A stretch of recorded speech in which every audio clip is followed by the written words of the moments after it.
sociopolitique de notre cher pays, le Togo, une actualité qui évolue chaque jour que Dieu fait. Vous êtes donc les bienvenus au plateau de l'émission en direct du studio numéro 2 de la télévision Espoir 47 depuis Tchévié dans la préfecture de Zio. L'actualité a enregistré hier deux sorties liées à la politique avec le CAR, Comité d'action pour le renouveau, qui était face à la presse pour dénoncer, dit-il, un complot entre le parti au pouvoir UNIR et l'ANC, fustiger la visite du président ghanéen, président en exercice de la CEDEAO, John Dramani Mahama, surtout sa proposition d'un report de 10 jours de la date du scrutin et marteler l'indispensabilité des réformes constitutionnelles et institutionnelles, donc un scrutin à 2 tours et la limitation du mandat présidentiel.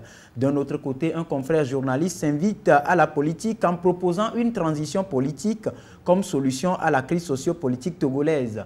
Junior Amenounia, directeur de publication du journal du mensuel Koussassa, Un lendemain meilleur, était lui aussi face à la presse pour informer l'opinion nationale et internationale de son appel divin à œuvrer pour la pacification du Togo à travers une transition de 2 ans qui sera, selon lui, dirigée par une femme issue de l'opposition avec comme Premier ministre un général de l'armée. Une proposition qui rejoint donc celle du FPD, Front des Patriotes pour la démocratie de l'honorable Dimo Auré, qui lui parle d'une transition politique consensuelle qui sera dirigée par un oiseau rare. Tout se joue donc au moment même où le scrutin présidentiel est reporté au 25 avril sur proposition du président en exercice de la CEDEAO, le président ghanéen John Dramani Mahama en visite au Togo. Le débat s'impose donc et c'est avec les confrères journalistes en studio.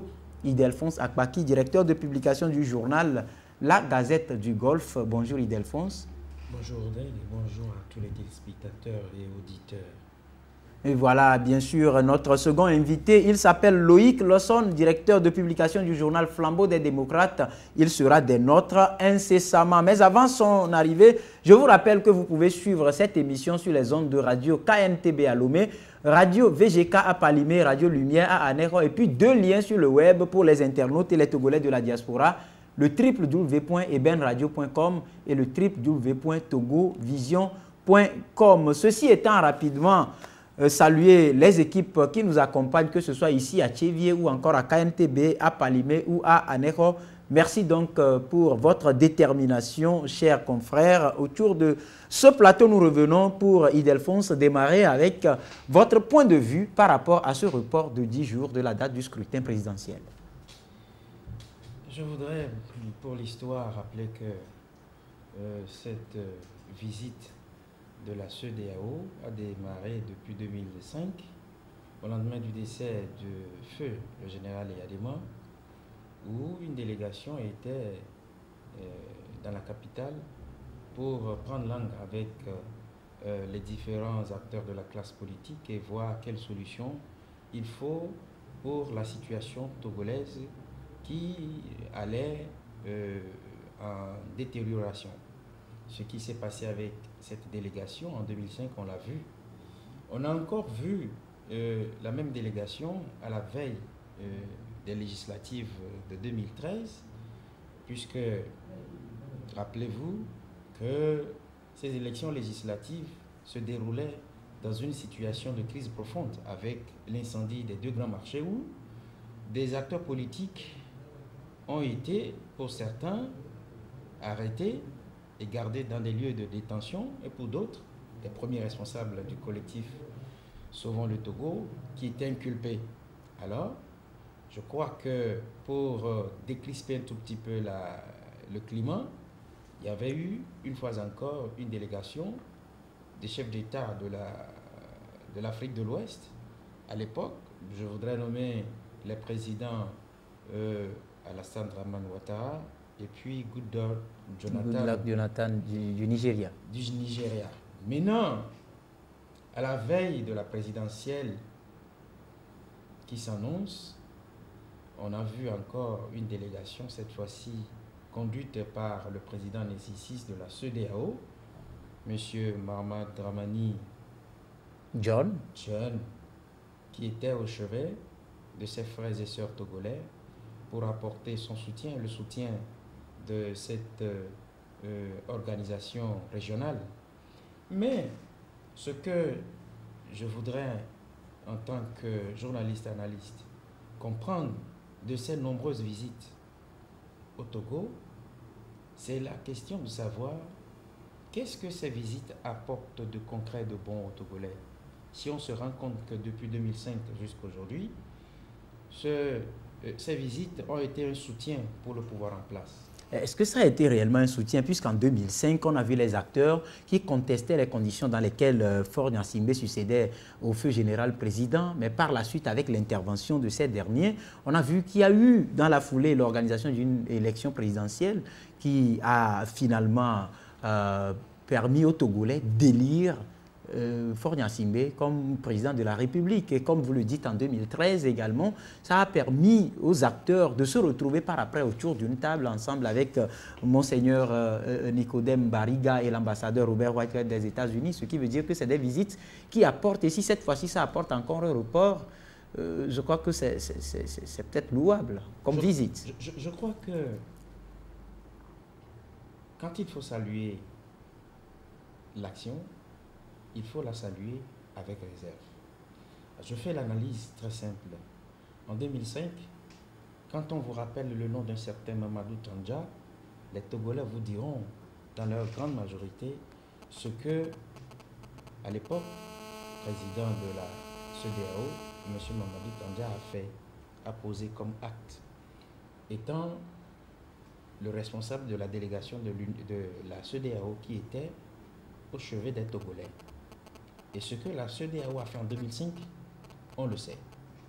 En 2013, je le rappelais tout à l'heure, il a fallu la visite des deux présidents, Jonathan et Ouattara, pour que la classe politique de l'opposition prenne part aux législatives. Et dans quelles conditions? Et c'est là où je voudrais qu'on fasse un bilan de ces visites des responsables de cette organisation régionale. Le bilan est clair. Tout ce qui s'est passé depuis 2005 jusqu'à hier, avec cette présence de ces présidents étrangers, a fait que le régime s'est campé sur une position donnée. Est-ce que vous êtes d'accord avec moi que tout juste après, ou bien avant plutôt, les législatives de 2013, c'est devant ces présidents-là que les gouvernants, les premiers dirigeants togolais ont pris l'engagement de traduire dans les faits, sinon de mettre en œuvre le reste, le résultat de l'APG, de ces points de l'accord politique global. Aujourd'hui, on en est où? Si on doit faire un bilan de ces réformes, l'engagement non seulement avait été pris devant M. Blaise Compaoré, qui était le parrain donc de cet accord, et qui n'a pas eu un seul instant le courage de rappeler les premiers dirigeants togolais à l'ordre. L'engagement a été pris à la veille des législatives, mais aujourd'hui on en est où? Si une autre mission des chefs d'État africains sont encore dans nos murs pour demander à la classe politique de faire ci, de faire ça. Le bilan est là, devant nous. Qu'est-ce que ces visites apportent de concret aux Togolais? Non pas au régime togolais, mais aux Togolais. Mais cette dernière visite, si vous voulez bien, est encouragée en partie par les candidats qui sont en lice pour le scrutin à venir, y compris ceux de l'opposition. Je crois que c'est des politiques. Et moi, je jette un regard de journaliste sur ce qui se passe. Et moi, j'ai fait le bilan comme tel. Et donc, selon vous, c'est un bilan mitigé? Tout à fait.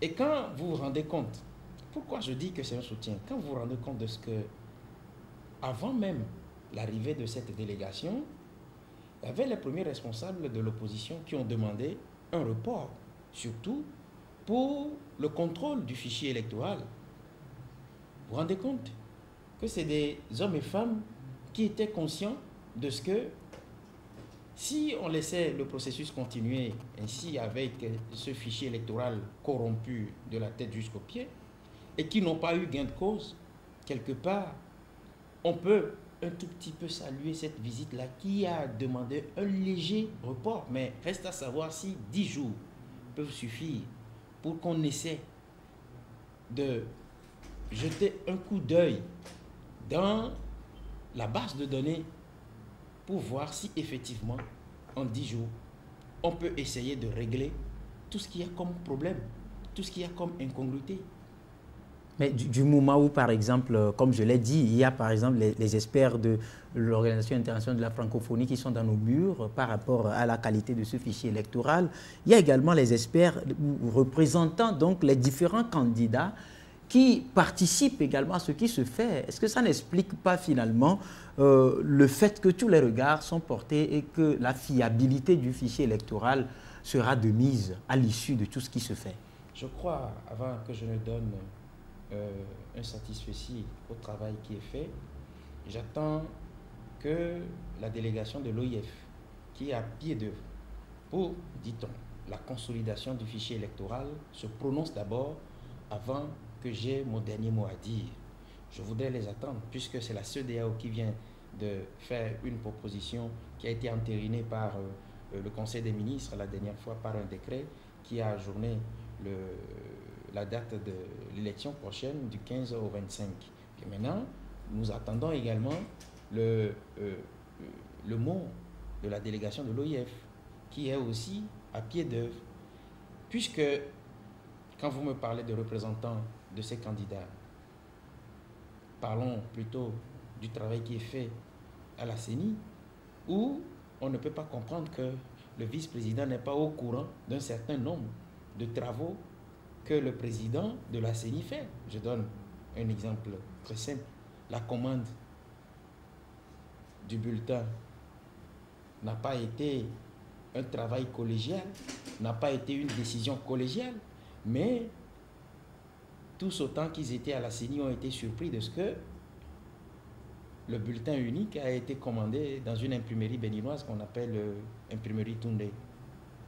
Et bien, vous voyez, quand vous dites qu'il y a leurs représentants, est-ce que effectivement ces représentants-là sont au courant de ce qui se passe? Et pourquoi est-ce qu'ils ne parlent pas si ce n'est pas par consensus, s'ils n'étaient pas au courant? Je crois qu'il ne me revient pas à moi, une journaliste. Non, c'est-à-dire, est-ce que si vous analysez un tout petit peu, puisque vous dites si bien que le vice-président ou d'autres membres ne sont pas au courant de ce qui se fait au sommet, pourquoi est-ce qu'ils ne parlent pas? Pourquoi est-ce qu'ils ne dénoncent pas ça? Et je crois que c'est ce qu'il faut leur reprocher.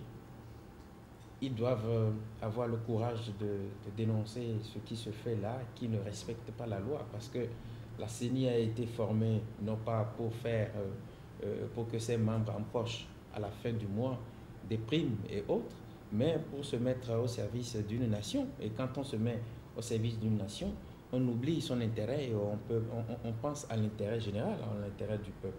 Et maintenant, autrement dit, ils sont quelque part d'accord par rapport à ce qui se fait. Parce que qui ne dit rien consent. Oui, mais je suis d'avis, mais reste à savoir si cette assertion-là que nous venons de prononcer est vérifiable, puisque c'est vrai qu'ils ne parlent pas, mais est-ce qu'ils sont en train d'entériner tout ce qui se fait et qui va à l'encontre de leurs candidats?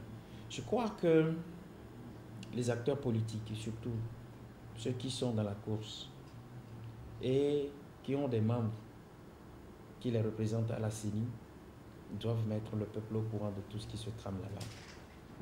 Si, depuis 2013, le collectif, souvent le Togo, a demandé, puisque j'ai un courrier du collectif Sauvons le Togo qui avait demandé à l'époque l'audit du fichier électoral, parce que depuis 2013, ces responsables-là se sont rendus compte qu'après l'élection présidentielle de 2010, entre 2010 et 2013, il y a eu 256 000 personnes qui ont disparu de la liste du fichier électoral. Comment?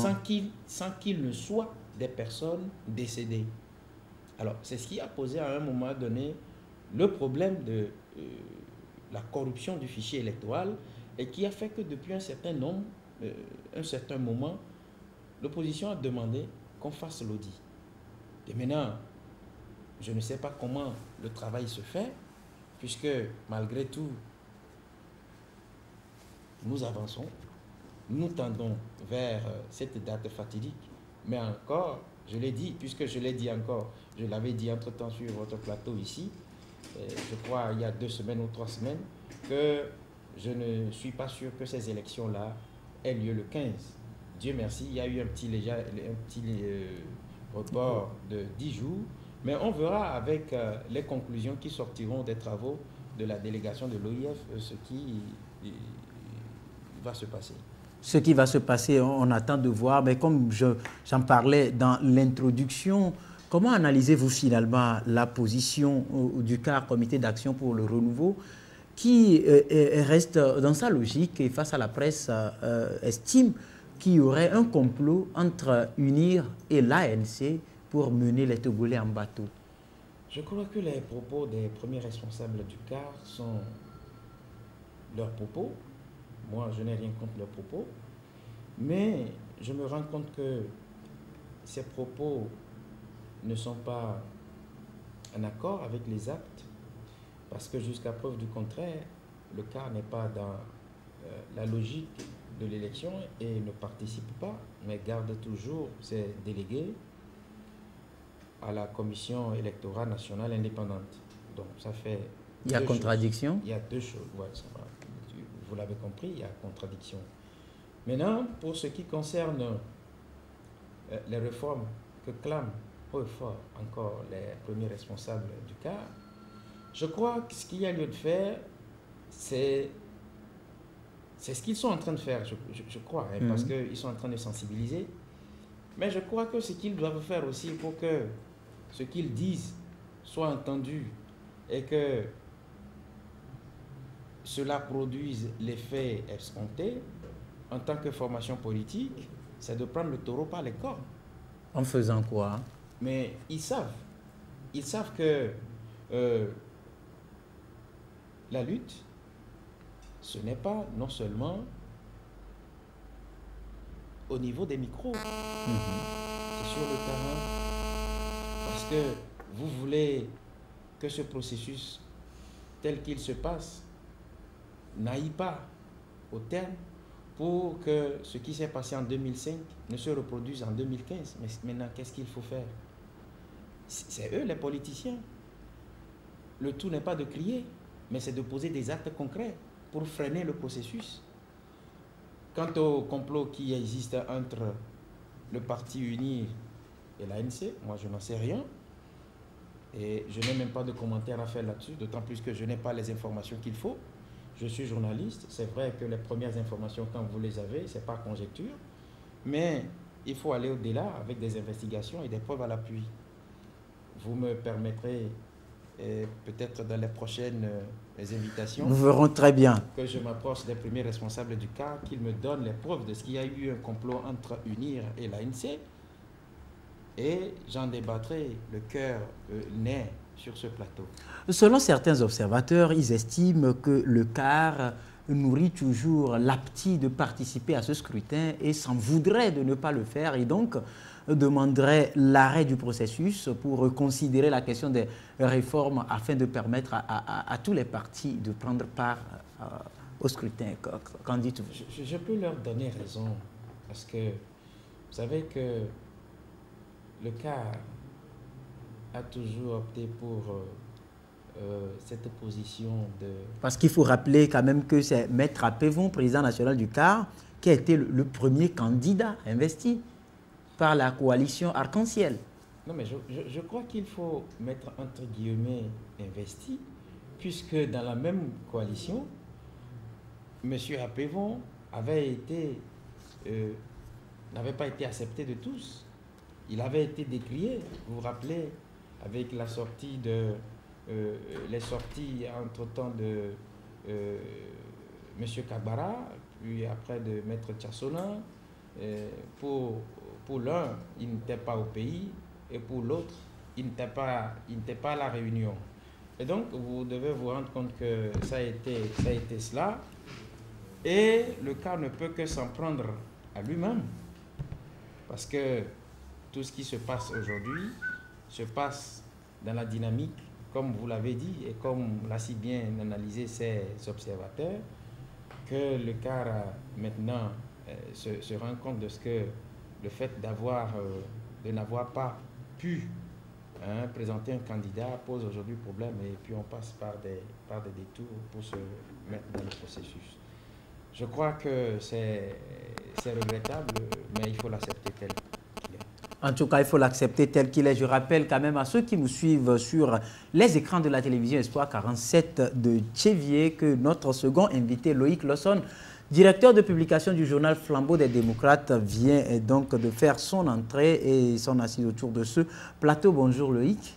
Bonjour Rodrigue et bonjour aux auditeurs et aux téléspectateurs. Voilà, nous étions en train justement de parler de l'actualité sociopolitique de notre pays avec le report de 10 jours du scrutin et les sorties du CAR qui continue de marteler les réformes en vue de permettre à tous les partis de participer au scrutin présidentiel. Bon, et disons d'abord que pour les réformes, que c'est une très bonne chose. Beaucoup de Togolais attendaient cela.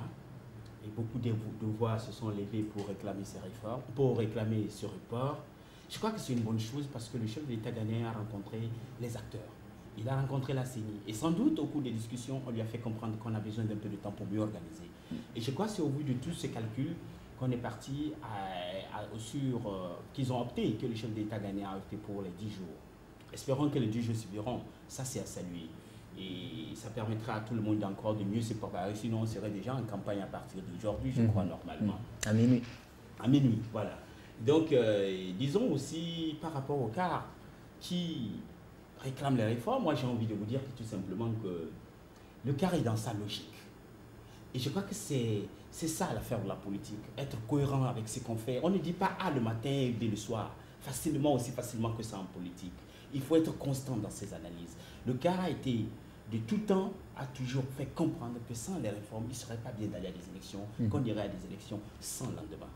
D'accord, ça c'est leur version. Je ne pense pas que le fait que le CAR continue de marteler que sans les élections, il ne serait pas bien d'aller à des élections, que le CAR a péché. C'est leur position, et outre le CAR, je crois qu'il y a d'autres partis politiques, voire d'autres associations de la société civile avec des regroupements de partis politiques qui réclament autant la même chose. Donc, moi j'ai envie juste de dire que c'est une position d'un allié politique, c'est-à-dire, et je ne crache pas d'aller, je vais parler par rapport à l'ANC, au CAP et puis à UNIR, qui a une position qui est constante et cohérente. Laissons de voir, est-ce que l'avenir donnera raison au CAR? C'est-à-dire le CAR qui dit, si vous allez à ces élections dans ces conditions, après, vous allez crier « haro », pour dire qu'on a été fraudé, ou vous allez dire que les élections ont été mal organisées.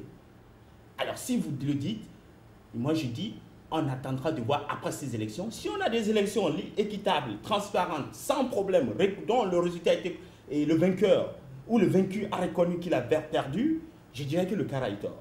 Mais une fois qu'on ira à des élections contestées, avec tout ce que tu connais comme l'eau, souvent au Togo, le problème, ce qu'on ne souhaite pas, je dirais que le CAR a raison. Donc, pour moi, le CAR a une position qu'il faut respecter, qu'il faut saluer. Et je crois qu'au niveau du CAP, on respecte cette position. Au niveau du pouvoir, on respecte cela. Parce que ce n'est pas dingue, entre guillemets, ce que le CAR demande. C'est que le CAR demande. Mais au même moment, je reste avec vous parce que le CAR, non seulement demandait les réformes, mais dénonce également, entre griffes, un complot qui existerait entre le parti au pouvoir UNIR et l'ANC, et selon lui, c'est un complot destiné à embobiner les Togolais.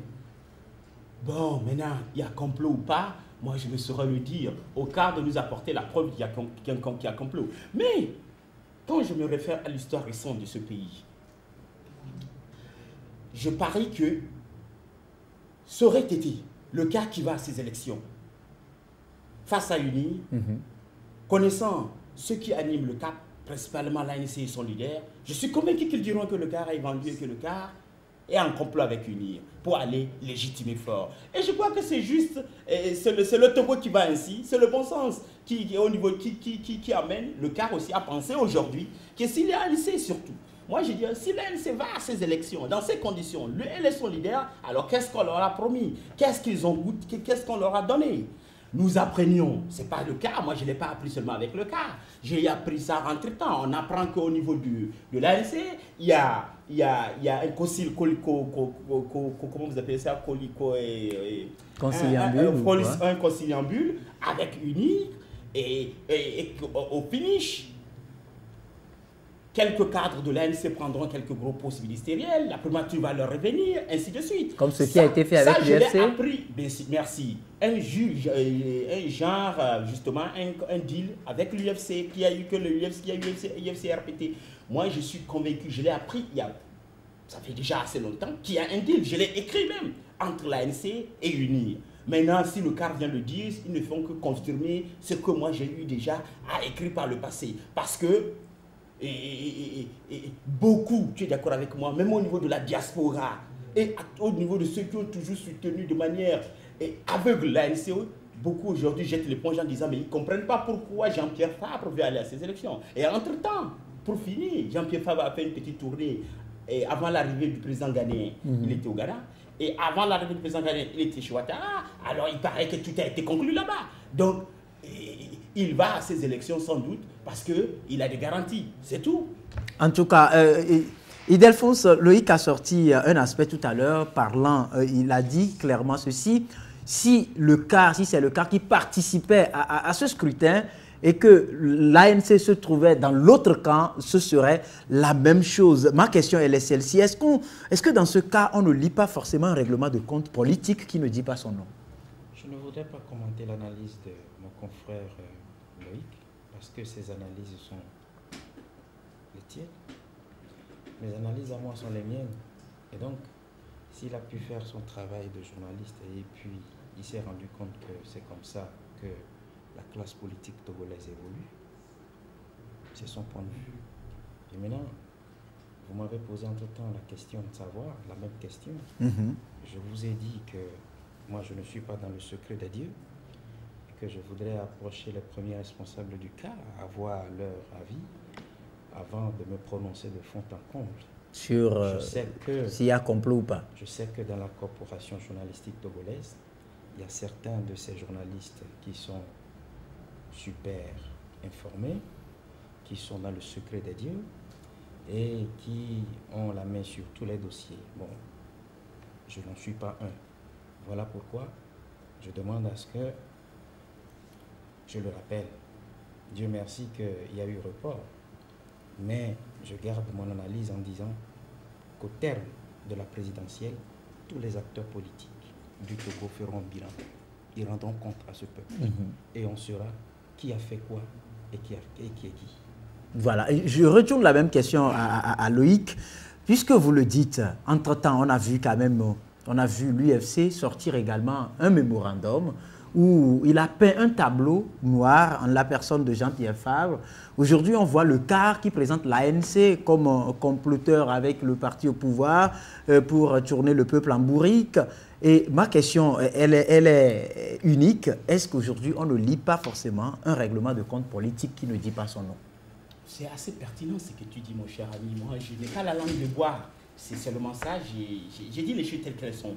Tu sais, au début de mon analyse, effectivement, je disais que si c'était le cas qui allait à ces élections et que le cas pour l'ANC de Jean-Pierre Fabre boycottait, je t'assure, les Togolais le savent aussi, que l'ANC dirait que le cas a été à un complot, à un marchandage arrière-boutique avec UNIR et que c'est pour ça que le cas va à ces élections. Il n'y a rien à dire. Le Togo est tel. Mais le Togo est tel que c'est comme ça les choses se font. Les alliés politiques, l'opposition, ils ne se font pas de cadeaux. Mais moi, je ne voudrais pas. Mon argument ne se pose pas sur le règlement de compte. Mon argument se pose sur des informations que j'ai eu à recevoir. Et je dis bien, mon cher ami, j'ai eu à l'écrire noir sur blanc. Quel est le deal qui unit et l'ANC à unir pour que Jean-Pierre Fabre s'entête à aller à des élections sans réforme, alors qu'il a eu à dire par le passé, sans réforme, je n'irai pas. S'il n'y a pas de deal, je ne vais pas aller. Mais aujourd'hui, Jean-Pierre Fabre n'est pas l'unique candidat de l'opposition. On voit le professeur Aimé Gogué, on voit Maître Tchassona Traoré, on voit Djeri Tama. Pourquoi on ne dit pas la même chose de ces trois autres candidats? pourquoi on ne dit pas la même chose de ces autres candidats? Parce que, et tu es d'accord avec moi, je n'ai pas envie de dire que c'est pas des candidats, les trois autres ne sont pas sérieux, mais l'enjeu est entre les deux personnes. On sait quoi, c'est pile ou face. C'est entre le candidat du pouvoir et le candidat de CAP 2015. Je te dis, c'est entre les deux. J'ai envie de dire qu'on va pratiquement à un référendum le 25 prochain. C'est-à-dire, c'est oui ou non, quoi. C'est-à-dire, il y aura que les Togolais voteront dans leur grande majorité, essentiellement, pour le candidat de l'INIR, le chef de l'État sortant pour SMB, ou pour le candidat du CAP, Jean-Pierre Fabre. Maintenant, quelques voix iront entre Diritama et Gogué et consorts. Mais ça, c'est la démocratie qui veut qu'il y ait plusieurs candidats. Sauf que dans le cas aussi du Togo, on va à une élection à un seul tour, malheureusement. La contradiction, c'est ça. Si on allait à une élection à deux tours, je comprendrais tout ça. Maintenant, et quand tu suis aussi les autres, ils te disent que s'ils vont à ces élections, c'est parce que le candidat du CAP aussi va. Et te disent, quand on leur demande, mais pourquoi vous ne vous retirez pas, ils te disent, le jour du capitaine du CAP, ils iront aussi. C'est pas trop facile quand même de dire que c'est parce que mon ami se noie que je me noie aussi. Justement, c'est trop facile. Et puis pour la plupart d'entre eux, je vous dis, ils vont pour, quand je suis directement, il le dit clairement, je ne vais pas pour gagner forcément, je vais parce que je suis un parti politique et le devoir d'un parti politique, c'est de partir aux élections. Quand je suis Tchassona, Tchassona dit je vais pour gagner, mais lui, ma foi, je ne sais pas, pour moi il ne fait pas le poids. Tchassona en 2010, ou 2010, je ne sais pas, il avait aussi déclaré pratiquement sa candidature avant de se rétracter à la dernière minute. Donc, Tchassona, je ne sais pas, peut-être il fera le poids dans son fief. À part ça, je ne sais pas ce qu'il fera. Gogué, malheureusement, va aussi empiéter sur la voie de l'ANC au niveau du Grand Nord, à Tapaon, parce que c'est des voies, tu n'es pas sans savoir qu'ils sont toujours allés à l'opposition dite radicale. Voilà. Donc maintenant, le jeu se jouera entre PSNB et Jean-Pierre Fabre. C'est les deux, mon cher ami. Tout le monde le sait. C'est pour ça que je parle de référendum. De référendum. Voilà. Pour moi, c'est oui ou non. C'est-à-dire faut reste ou faut ne reste pas. Voilà. Ildefonse, je reviens avec vous. C'est vrai que depuis le début de cette situation relative au scrutin présidentiel, on voit quand même des partis sortir. Le CAR dit c'est l'ANC. On voit d'autres partis. Tous les partis pratiquement parlent de l'ANC, y compris l'UFC. Aujourd'hui, la question est de savoir pourquoi l'ANC. Est-ce que je suis tenté de dire que c'est la première formation de l'opposition, tout en me conférant la loi portant... Non, il y a bien sûr le CAR qui existait avant la naissance de l'ANC, il y a l'UFC qui existait, il y a ADI qui existait, il y a MCD qui existait, tous ces partis existaient avant l'ANC. Vous voulez me laisser continuer mon analyse? Très bien. Je ne sais pas si c'est parce que la loi portant statut de l'opposition telle qu'elle a été votée en 2013, faisant de l'ANC la première formation politique de l'opposition qui aujourd'hui est sur le terrain, qui fait que tout le monde flèche cette formation politique, ou bien il y a eu des antécédents qui, à un moment aussi sensible que nous traversons au Togo, on a trouvé bon de régler le compte à un allié du passé. Je ne sais pas trop. Mais ce que je sais, en analysant les faits, avec la sortie du mémorandum de l'UFC, qui était l'ancienne formation où a milité M. Jean-Pierre Fabre, je crois que ce mémorandum, quand vous faites sa lecture, vous devez vous rendre compte que cela a l'allure d'un règlement de compte. Parce que tout le règlement, tout le mémorandum a été figé sur la personne de M. Jean-Pierre Fabre. Je sais, je suis dans cette corporation depuis 2004. Je sais tout le travail qu'a battu M. Jean-Pierre Fabre en tant que secrétaire national à l'Union des forces de changement à l'époque. Je sais que l'implantation même de l'Union des forces de changement, c'est à mettre à l'actif de M. Jean-Pierre Fabre. Je sais qu'il a été et reste cette personnalité-là, ce fonctionnaire de ce parti qui, du nord au sud, de l'est à l'ouest, s'est battu. Je me rappelle une année où, à Moretan, là, dans les plateaux, on ne voulait pas le voir, on lui a aspergé des chances. Il a fallu être brûlé. N'eût été l'intervention de certains de ses militants. Bon, aujourd'hui, quand on s'apprend à M. Jean-Pierre Fabre, allez-y comprendre. Moi, je ne suis pas dans le secret de Dieu. Bien, voilà, ce qui concerne le mémorandum de l'UFC, c'est véritablement un règlement de compte. Maintenant, pour les autres formations politiques, j'ai toujours dit que la classe politique de l'opposition dans son ensemble est minée du mythomane, c'est-à-dire de la mythomanie et du fumisme. Il y a trop de fumistes dans l'opposition togolaise. Et puis cette jalousie qui est à l'origine de ces attaques, de ces micmacs, de ces couacs que nous enregistrons un peu partout. Bon, pour le reste, qu'est-ce qu'il faut dire? Je suis de ceux-là qui participent pour la plupart du temps aux manifestations de l'opposition et des organisations de défense des droits de l'homme. Je suis de ces journalistes qui couvrent ces manifestations. J'ai toutes les bandes et je peux vous assurer, et qu'on m'apporte des preuves, qu'il n'est jamais sorti de la bouche de M. Jean-Pierre Fabre la phrase « sans les réformes, on n'ira pas aux élections ». Mais je crois plutôt que M. Zézajavon a l'habitude de dire ça. Et j'ai pu prendre quelques séquences de ce monsieur, parce que vous vous rendez compte, quand vous êtes politique, il y a des erreurs qu'on ne commet pas. Parce que vous ne savez pas ce que sera fait demain. Et s'il arrivait, parce que justement, il y a certains qui sont des politiques qui ont connu le régime du père et qui connaissent aujourd'hui le régime du fils et qui ne peuvent jamais aller commettre des erreurs.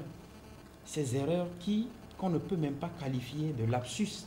On ne nous dira pas demain que ça a été un lapsus prononcé par M. Jean-Pierre Fabre en disant que sans les réformes, pas d'élection. M. Zézajavon l'a dit plusieurs fois. Mais c'est des choses qui arrivent. Nous sommes sur un terrain politique. Et en politique, les coups bas sont permis. En politique, les coups bas sont permis, en tout cas, s'il y en a qui veulent aller aux élections. D'autres également disent non, nous appelons au boycott. Il y en a qui prônent une transition politique consensuelle.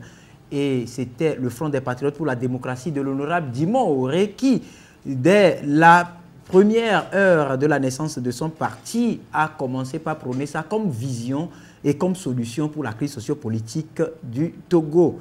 Pas plus tard qu'hier, un confrère journaliste, Junior Amenou Nounia, directeur de publication du journal Koussassa, Un lendemain meilleur, s'est invité à la question politique pour également, dit-il, sur appel divin, proposer une transition. Et selon lui, c'est une transition qui devra être dirigée par une femme issue de l'opposition et qui doit avoir comme Premier ministre un général d'armée. Quelle analyse vous en faites, Loïc? Oui, mais il permet que, en quelques secondes, je revienne tout à l'heure sur le problème de mémorandum de l'UFC. J'ai envie de dire tout simplement que, écoutez, c'est les loups qui se mangent entre eux. Le gourou J-Christ Olympio a ses disciples, Jean-Pierre Fabre et consorts. Il y a eu une rupture entre eux, après le fameux deal RPT-UNIR, il y a eu une rupture. Et le gourou, connaissant son élève ou son disciple, aujourd'hui, veut lui régler les comptes parce que justement, le disciple lui a damé le pion sur le marché, sur le terrain politique. C'est-à-dire, Jean-Pierre Fabre, aujourd'hui, a damé le pion à J-Christ Olympio à un aura plus grand que celui de J-Christ Olympio. Jean-Pierre Fabre est arrivé à éteindre, entre guillemets, J-Christ Olympio. Et donc J-Christ Olympio ne pourra pas digérer que son disciple à lui dame le pion, passe par tous les moyens pour lui régler les comptes. Et cette méthode-là, j'ai envie de te dire que c'est la méthode de la maison de laquelle Jean-Pierre Fabre, Amégambi, Patrick Lawson, tous sont sortis. C'est comme ça qu'ils ont fait pour tuer tous les autres. C'est la même méthode. Mais j'aime, sauf que cette fois-ci, J-Christ, il aura de la peine à prospérer ou à réussir à détruire facilement Jean-Pierre Fabre avec la même méthode. Mais je rappelle que c'est ces méthodes que les Fabre, les Gilchrist ont utilisées pour détruire des éminents Togolais intellectuels qui sont et qui peuvent bien conduire ce pays à bon port, les Edem Kodjo, les Agouibor et que sais-je encore. Vous voyez? Et donc, autrement dit, vous dites directement aussi que l'acte du quart est aussi règlement de compte. Mais ça peut, Ça peut, même si moi je te dis que de l'autre côté j'avais des informations. Mais le CAR peut profiter justement du fait qu'il a aussi les mêmes informations que moi pour régler les comptes à Fabre. Comme quoi, Fabre, ce qui lui arrive aujourd'hui, c'est quoi? C'est, comme on dit, c'est à l'adage qui tue par épée, périt par épée. C'est tout. Maintenant, la parenthèse étant close, je peux revenir à ta question sur le fait que... le confrère journaliste, par rapport à sa proposition de transition. Sur les réseaux sociaux, ce confrère, qui, ma foi, a toujours été assez, depuis un temps, virulent vis-à-vis du régime en place. Et il n'a jamais pardonné ce régime à travers ses écrits, ses commentaires, quand je le suis sur les réseaux sociaux ou même dans son Koussassa. Et ce confrère aujourd'hui dit qu'il a, sans être évangéliste, ni apôtre, ni je ne sais pas, pasteur, ni diacre, dit qu'il a une révélation divine. Il a parlé d'un appel depuis divin, le 7 mars. Comme quoi Dieu passe par les personnes les plus impromptues pour se faire entendre. N'est-ce pas? Dieu ne passe pas forcément par ses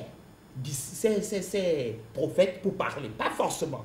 Il peut parfois passer par la voix d'un enfant. Peut-être par vous-même. Ou d'un innocent, ou par moi-même. Ou même d'un pécheur. Pour dire, voilà. Alors, le confrère Junior dit que voilà, il a reçu un appel divin.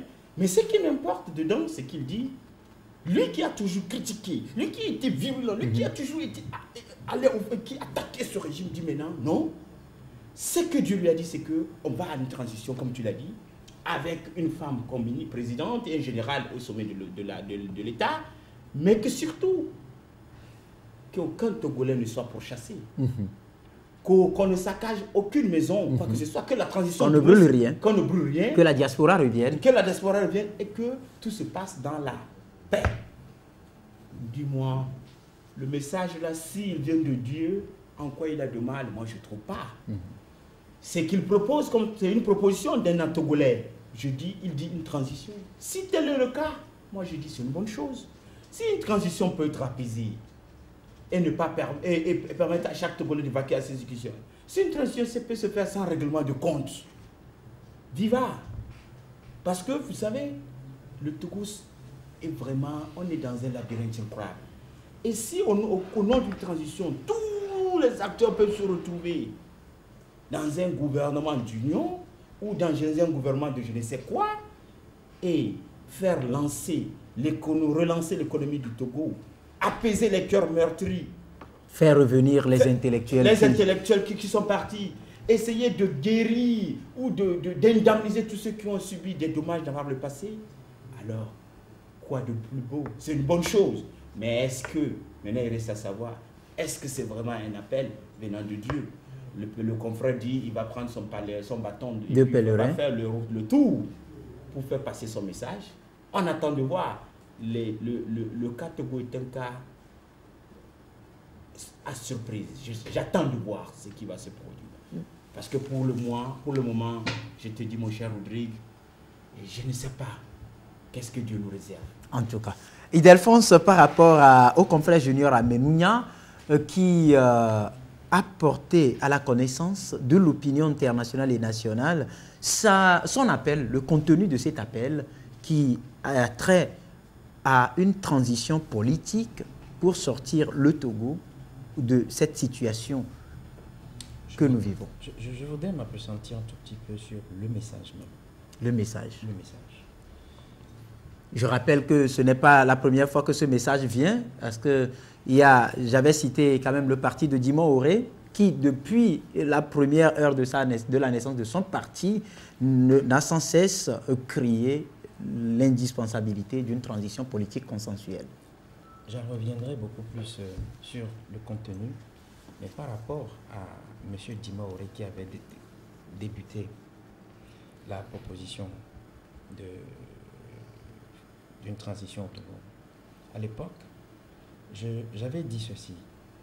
Si les ingrédients étaient réunis pour qu'il y ait une transition au Togo, je serais de ceux-là qui acceptera qu'il y ait une transition pour que le Togo revienne à la normale. Mais est-ce que les ingrédients sont réunis pour une transition au Togo? Non. C'est ce que j'avais dit à l'époque quand M. Dimaoré est sorti. Pour le confrère Junior, le contenu de son message, je l'ai écouté, je l'ai lu, mais la grande question, c'est que, comme quelqu'un l'a dit tout à l'heure, qui avait eu par le passé ces messagers, ces pasteurs qui sont sortis, et même des prophètes togolais qui sont sortis pour proposer des choses, mais qui ont reçu des appels, sinon un appel divin. Ils ont essayé de dire, dénoncer le contenu de cet appel divin qui aujourd'hui ne s'est jamais réalisé au Togo. Pour la simple raison que le Togo est un pays atypique. Bon, maintenant, une transition au Togo.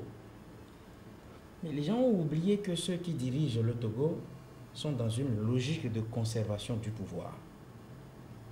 J'ai toujours tendance, Monsieur Junior, ou le confrère Junior est un ami très sérieux à moi, pour le dire ici, et quand nous débattons des fois sur des sujets d'ordre général, étant donné que nous sommes citoyens togolais, j'ai l'habitude de dire que ceux qui président à la destinée de l'État togolais, je voudrais nommer en premier lieu le chef de l'État, M. Faure. J'ai dit à ses confrères, il suffit juste de prendre la déclaration de M. Faure du 25 février 2005 et vous devez vous rendre compte de ce que ça soit un appel divin ou autre, il serait très difficile qu'on opère des choses qui ne viennent pas de ceux qui dirigent ce pays. Quel était le mot? Le père de la nation, avant de mourir, nous a dit de ne jamais laisser le pouvoir nous échapper. Nous sommes dans une logique de conservation du pouvoir. Mais il y a eu des élections, il y a eu des gouvernements de large union. Les élections ont été volées. Non, soyons sérieux. Il y a des preuves, il n'y a pas... Je dis, l'opposition n'a jamais apporté les preuves. Les preuves, les dernières preuves ont été saisies au César. Là. Non. C'est pas vrai. Non, mais tout à l'heure, quand vous étiez en train de parler, je me suis tué. Et donc, soyez un tout petit peu disciplinés. Je voudrais qu'on le soit, l'un envers l'autre. Alors, je dis, tout ce qui ne viendra pas, et je pèse très bien mes mots, de ceux qui dirigent ce pays, n'est pas réalisable.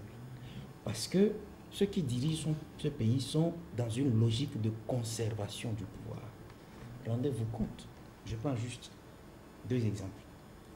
Un premier exemple, avec cette histoire de transition qui peut aider le Togo à sortir de cette léthargie, où les gens proposent qu'il y ait une transition regroupant tous les Togolais, c'est-à-dire ceux qui sont aujourd'hui membres de la classe politique togolaise. Je suis d'avis, mais ça ne peut pas se passer. Si on devait faire une transition, on la fera depuis. Vous savez, même actuellement, le délai légal pour l'organisation de l'élection présidentielle est déjà imparti. Et c'est un forcing qu'on est en train de faire parce qu'on veut organiser coûte que coûte les élections.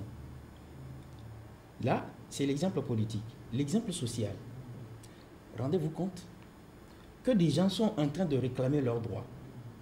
Parce que quand vous prenez la loi fondamentale togolaise en son article 39, et quand vous prenez le code du travail en ses articles 271 et suite, c'est des choses qui donnent le plein pouvoir aux citoyens d'un certain nombre de catégories de faire valoir leurs droits. Mais qu'est-ce qui provoque aujourd'hui les remous que nous voyons un peu partout? Et qu'un gouvernement compétent, parce que compétent, quand vous l'êtes, un gouvernement, vous anticipez sur les crises, vous anticipez sur les événements. Voilà pourquoi l'assertion dit gouverner, c'est prévoir. Vous aurez anticipé, c'est-à-dire que vous avez prévu qu'il y aura crise. Et le palliatif, c'est ça. Est-ce que vous vous rendez compte que devant ces réclamations sociales-là, on répond des fois par la sortie des forces de l'ordre, où on tabasse ceux qui revendiquent leurs droits. Ou alors, c'est le silence, c'est le mutisme des autorités face à ceux qui réclament leurs droits.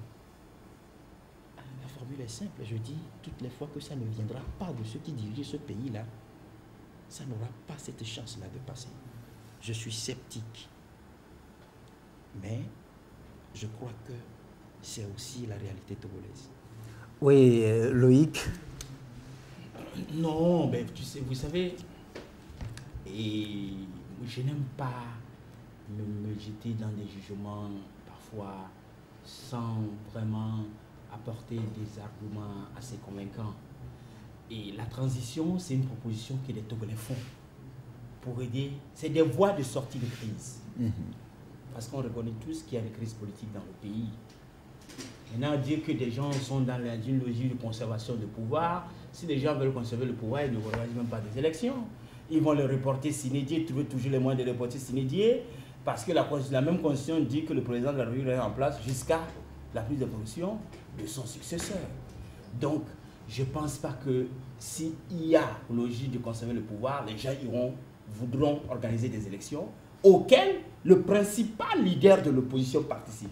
Le principal opposant trouve que ces élections sont transparentes, équitables et qu'elles peuvent l'arranger, il y va.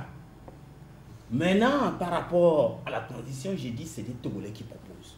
Et bien avant même Dumont Oreille qui lui parle de transition, on a connu des Togolais qui ont parlé de Dieu, il leur a parlé, qui ont reçu des prophéties.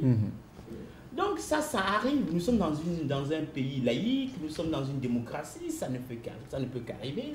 Maintenant, la transition fait partie des différentes voies qu'on peut explorer. Quelqu'un te parlera de la transition, quelqu'un te trouvera une autre formule. Entre-temps, c'est le CAR qui a parlé de cogestion. Alors, ce n'est que des jeux de mots qu'on peut trouver. Moi, ce que je veux et ce que je souhaite, c'est que ce pays sort de l'ornière. Et pour qu'il sorte de l'ornière, il n'y a aucun Togolais ou aucun groupe de Togolais qui peut dire qu'il y a nous seuls on peut arriver. Aucun.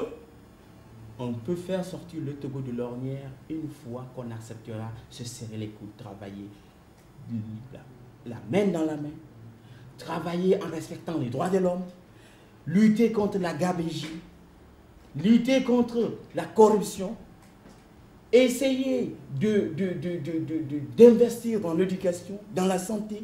Voilà. Et ça, aucun Togolais à lui seul, aucun groupe de personnes à lui seul ne peut arriver. C'est pour ça, moi personnellement, si tu veux me tirer la langue, forcément, parce que je te vois aller, je fais partie de ceux qui pensent qu'effectivement, ce pays a besoin, j'ai envie de dire, entre guillemets, d'une cogestion. Ce pays a besoin de tous ses fils. De tous ses fils, voilà. Quel que soit celui qui gagnera les élections de 2015, dans un mois ou 3 semaines, j'ai envie que cette personne fasse profil bas. Et que celui qui a perdu ici fasse profil bas. Main dans la main, ils se rassemblent, se serrent les coudes pour faire avancer le Togo. On en a besoin. Les hôpitaux, les écoles, les marchés, et que sais-je encore, les hommes d'affaires, tout ça en ont besoin. De la quiétude et de la paix. Voilà comment on peut relancer le Togo. Mais que des groupes de personnes se mettent à l'écart pour dire, écoutez, on vous laisse gérer, allez-y, et si vous allez, un jour on prendra le pouvoir, et vous allez voir. Ces propos ne font pas avancer. Parce qu'on a connu ces propos. Rappelle-toi de 2007, à la veille des élections législatives, j'ai entendu le vice-président de l'Alliance nationale pour le changement dire sur une télévision, et ça a été public, quand nous allons gagner législative, nous allons gérer tout seul. Je crois pas que toi, Rodrigo, si tu l'as entendu. Les gens l'ont entendu le dire. Et le journaliste a posé la question. Vous allez... Il dit tout seul. Malheureusement, c'était la débâcle. Ils ont perdu à ces législatives. C'est ce genre de propos orgueilleux, arrogants dont on n'a pas besoin. On veut que les Togolais se serrent les coudes et que les Togolais puissent avancer. Parce que quand les gens pensent qu'ils peuvent gérer tout seuls, ça ne pourra pas marcher. Maintenant, ceux qui gèrent aussi aujourd'hui doivent pouvoir essayer de décanter la chose. Parce que le chef de l'État l'a reconnu, c'est une minorité qui bouffe. C'est une minorité qui pille ce pays. La minorité qui pille aussi, on doit lui dire ça va comme ça. Et même les poursuivre sur le fossé qui ont pillé à outrance là, à satiété, on dirait qu'ils broutent de l'argent. Il faut aussi qu'on leur fasse comprendre que ça va comme ça. Et le président va essayer d'ouvrir les choses, d'ouvrir les vannes pour que tous les Togolais puissent essayer de venir travailler et que chacun puisse gagner son pain. Qu'on arrête de faire comprendre que dans quel secteur il y a grève, c'est qu'il y a de la manipulation. Ça aussi, moi, je ne suis pas d'accord avec ça. quand il y a de la grève au niveau des syndicats, quand les syndicats réclament un mieux vivre, ça ne veut pas dire qu'on les manipule. Non, ça aussi, il faut que ceux qui pensent comme ça arrêtent de penser comme ça. Les gens ont fait, c'est tout. Donnez-leur à manger, vous verrez s'ils auront encore à gréver. J'aurais vraiment aimé qu'on aille encore, ou qu'on ait encore beaucoup plus de temps. Oui, nous sommes en train d'aller. Et je vais vite voilà. ces 2 mots. Pour rester unis et vivre dans un Togo apaisé, je crois aussi qu'il faut que les élections soient des élections transparentes. Il faut qu'il y ait la transparence. Tant qu'il n'y aura pas de transparence et que les gens auront toujours à contester, on ne peut jamais rester ensemble au Togo. Il faut dire à ceux qui dirigent de diriger dans l'honnêteté le pays.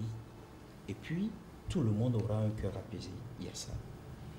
Il y a aussi le fait que, le confrère Luc a parlé tout à l'heure du fait que le premier vice-président, M. Patrick Lawson, avait dit dans ce pays que lorsque nous serons au pouvoir, nous allons gérer seuls le pouvoir. Je crois que ce n'est pas un péché de lèse-majesté d'entendre un homme politique dire que nous allons gérer seuls le pouvoir. En France, ce sont les socialistes qui gèrent le pouvoir. Ils sont au pouvoir. Bien, s'ils sont capables de gérer le pouvoir seuls, il faut qu'ils nous le démontrent, sans qu'il n'y ait pas de remous. Mais toutes les fois qu'il y aura des remous, toutes les fois qu'il y aura des mouvements sociaux, je suis sûr qu'ils ne seront pas seuls à gérer ce pouvoir. Et donc, ne considérez pas que les propos de M. Lawson Patrick est un péché de lèse-majesté. Parce que dans le fair play politique, quand tu as la force politique qu'il faut, tu peux gérer seul. On vous a assez compris. J'aurais bien aimé qu'on échange encore un tout petit peu autour de ça, mais malheureusement, le temps qui nous est imparti est complètement épuisé. Merci donc à Loïc, merci pour la disponibilité. Merci Rodrigue, et je me demande encore une fois excuse aux auditeurs et aux téléspectateurs. En tout cas, je crois que ça les arrange également. Merci à Ildefonse. Merci Rodrigue, merci à tous les téléspectateurs et au groupe, à toute l'équipe. Et autres. Voilà, je rappelle que si je dis que ça les arrange, c'est parce qu'on dit très souvent chez nous, lorsque votre femme tarde dans les toilettes, ce n'est que vous l'homme que ça arrange. Et merci donc à tous ceux qui nous ont suivis. Merci à toute l'équipe qui nous a accompagnés. Je vous rappelle une fois encore que c'est une émission qui passe sur la télévision Espoir 47, ici depuis Tchévier. Vous pouvez suivre ça sur Radio KNTB à Lomé, Radio VGK à Palimé, Radio Lumière à Aneho, le www.ebenradio.com sur le web et le www.com togovision.com. En tout cas, nous vous laissons ainsi suivre le reste du programme de la télévision tout en vous recommandant la divine providence et en vous faisant savoir que dans cette vie, on ne fait jamais rien pour les autres.